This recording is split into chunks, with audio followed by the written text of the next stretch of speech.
RRB NTPC 2021 সালের প্রশ্নটাই দেখো কি বলা হয়েছে।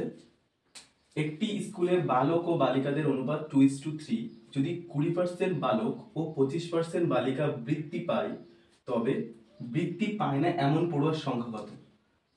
2:3 অনুপাতে বালক এবং বালিকা আছে, যাদের মধ্যে 20% বালক বৃত্তি পায় এবং 25% বালক বৃত্তি পায় না। তাহলে আমি লিখে নিই প্রথমে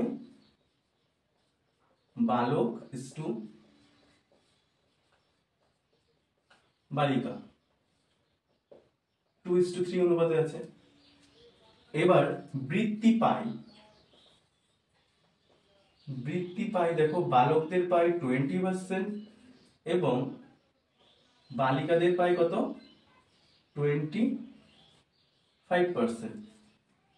এখানে দেখো এই যে 2 আর 3 এর উপরে যদি তুমি হিসাব করো তাহলে অনেক জটিল হয়ে যাবে। এটাকে তুমি 200 আর 300 ধরে নিতে পারো। সব থেকে ভালো হয় তুমি যদি এই দুটোর যোগফল 100 ধরে নিতে পারো, কারণ দেখো বৃত্তি পায় না এমন পড়ুয়ার সংখ্যা কত, মানে মোট পড়ুয়া যদি 100 ধরে নিই আমি, তাহলে কিন্তু হিসাব করতে আমার খুব সুবিধা হবে। তাহলে এটাকে যদি আমি ধরে নিই এর সঙ্গে 20 গুণ করে দাও, তাহলে 20 দুগুণি কত হবে 40 আর 30 দুগুণি 60। 40 আর 60 টোটাল আমার কত ছাত্র আসলো 100 জন। তাহলে বালক ধরছি 40 এবং বালিকা 60 ধরে নিলাম। এবার 40 এর 20% কত হবে 8 জন, আর 60 এর 25% হবে 15 জন। তাহলে মোট বৃত্তি পায় কতজন 23 জন মোট বৃত্তি পায়। আমার উত্তর কি চেয়েছে, বৃত্তি পায় না এমন ছাত্রের সংখ্যা কত। তাহলে বৃত্তি পায় না কতজন হবে, বৃত্তি পায় না 100 মাইনাস 23 77%, অর্থাৎ 77% ছাত্রছাত্রী এমন আছে বা পড়ুয়া আছে যারা বৃত্তি পায় না। তাহলে অপশন হলো আমার বি। আরআরবি এনটিপিসি 2021 এর আসা আর একটা অঙ্ক দেখো, মনে হচ্ছে যদি P equal to A into M into R হয়, P equal to A into M into R হয় এবং Q equal to B into M into R হয়, Q equal to P into M into R হয়, যেখানে A B M R হচ্ছে বিজোড় মৌলিক সংখ্যা। দেখো মৌলিক সংখ্যা কিন্তু মানেই বিজোড় হবে, একমাত্র 2 ছাড়া। 2 কিন্তু একমাত্র জোড় মৌলিক সংখ্যা, বাদ বাকি সমস্ত মৌলিক সংখ্যা কি হয় বিজোড়। তাহলে এখানে যেটা বলেছে যে এ বি এম আর হচ্ছে বিজোড় মৌলিক সংখ্যা, অর্থাৎ এর মধ্যে একটাও 2 নেই, এরা কিন্তু কেউ 2 না। এবার আমি আসি অঙ্কে। তাহলে পি ও কিউ এর গসাগু কত, পি আর কিউ এর গসাগু কত হবে, পি কিউ এর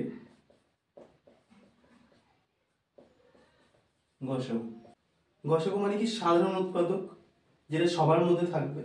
তাহলে সবার মধ্যে এখানে কি আছে দেখো এম আর, অর্থাৎ পি এবং কিউ এর গসাগু কত আসবে এম আর। তাহলে এখানে হবে অপশন ডি। আরআরবি এনটিপিসি 2021 এর আরেকটা অঙ্ক দেখো, বলছে একটি বৃত্তের স্পর্শক পি বিন্দু থেকে এ বিন্দুতে যায়। তাহলে প্রথমে একটা বৃত্ত এঁকে নিই আমি।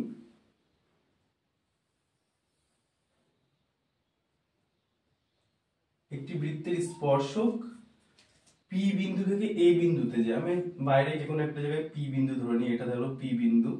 স্পর্শক মানে কি টাচ করে যাবে বৃত্তকে, তাহলে এটাকে টাচ করে আমি এখানে একটা সরলরেখা আঁকলাম, একটা পি বিন্দু, আর এখানে মনে করি আমি ই বিন্দু যেখানে এখানে টাচ করেছে। এপি যদি 15 সেমি হয়, এটা ধরো কত 15 সেমি, এবং বৃত্তের ব্যাসার্ধ যদি 8 সেমি হয়, তাহলে বৃত্তের ব্যাসার্ধটা আমি এখানে, এটা হলো 8 সেমি। তাহলে পি বিন্দু থেকে কেন্দ্রের দূরত্ব কত, এই যে পি বিন্দু থেকে কেন্দ্রের আমি একটা নাম দিয়ে দিই ও, এই পি বিন্দু থেকে কেন্দ্রের দূরত্ব কত, এটা আমি কানেক্ট করে দিলাম। এই দেখো এখানে তোমার একটা থিওরি মনে রাখতে হবে, যেটা কি সেটা হচ্ছে যে কোনো স্পর্শক থেকে কেন্দ্রের যে সংযোগকারী সরলরেখা সেটা সবসময় 90 ডিগ্রি থাকবে, অর্থাৎ এর উপরে লম্ব থাকবে। এই যে অ্যাঙ্গেলটা তৈরি হবে এটা কিন্তু সবসময় কি হবে 90 ডিগ্রি। তাহলে এই ত্রিভুজটাই যে পেয়ে গেলাম, এই ত্রিভুজটা কি হলো? সমকোণী ত্রিভুজ, যার লম্ব 8, ভূমি 15। এবার অতিভুজটা আমার বার করলে হয়ে যাবে। বলেছে তাহলে পি বিন্দু থেকে কেন্দ্রের দূরত্ব কত, অর্থাৎ এই ডিসটেন্সটা আমার বার করতে হবে। তাহলে এখানে ওপি আমি কি পেয়ে যাব? রুট ওভার লম্ব স্কয়ার প্লাস ভূমি স্কয়ার, 64 প্লাস 225, 290 কার স্কয়ার 17। তাহলে ওপির দৈর্ঘ্য বা পি বিন্দু থেকে কেন্দ্রের দূরত্ব আমার আসলো 17 সেমি।